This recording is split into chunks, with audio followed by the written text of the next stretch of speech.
या बागेत त्यांनी सीताफळाचे चांगले झाडं जास्त घेतलेले आहेत, मोहगणी आहे आणि नंतर मग शेवगा साईडला त्याने कुंपण केलं आहे जनावरांचा गुरांचा त्रास होणे असं, आणि त्याने साईडला 2-3 पद्धतीचे झाडं लावले जेणेकरून जैविक कुंपण म्हणतो, 1 मजली 2 मजली 3 मजली ह्या पद्धतीसाठी त्यांनी लिंबार आहे, लिंबोणी आहे, अशा पद्धतीची 2 ते 3 मजली येणारी झाडं, शिवरी आहे, अशा पद्धतीची झाडं, नारळाची झाडं लावलेत.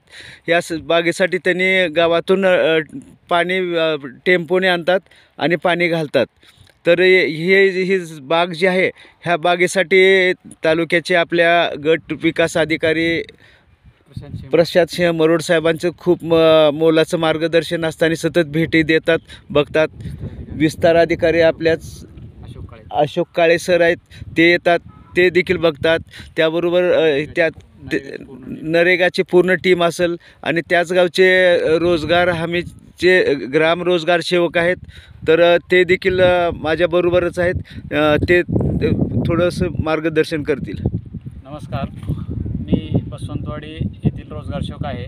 माझ्या आईच्या नावाने 1 हेक्टर फळबाग मंजूर झाले आहे. माझ्या शेतामध्ये सीताफळ, मोहगणी, आंबा, पेरू, पुन्हा लिंबू, शेवगा अशा पद्धतीची मी लागवड केली आणि माझी लागवड नारळ आहे. अशा पद्धतीने माझ्या शेतामध्ये अतिशय चांगल्या पद्धतीने लागवड झाली आहे. मी आमच्या गावामध्ये 28 फळबाग मंजूर आहेत, तरी सर्वांनी ह्याच पद्धतीने अतिशय चांगल्या पद्धतीने लागवड केली आहे. अशा पद्धतीने सर्वांचीच लागवड आमच्यात आहे.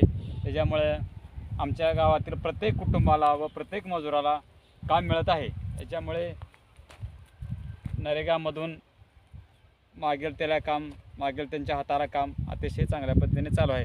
यामध्ये प्रगती अभियान धनाजी धोतकर यांनी वेळोवेळी येऊन आम्हाला मार्गदर्शन केले आहे. हे होते विकास भालेकर यांनी खरं तर मनरेगातून गावचा कायापालट केला आहे. शेतरस्ते असतील, विहीर आहे, घरकुल आहे, शोषखड्डे आहेत आणि आत्ता त्यांनी किमान 28 लोकांना फळबागेचं जे क्षेत्र आहे तर ते क्षेत्र दिलं आहे आणि त्यातलीच ही बाग आपण त्यांच्या शेतात बघतोय. अशा 28 फळबागा याच गावात तयार होत आहेत. धन्यवाद. धनाजी धोतरकर.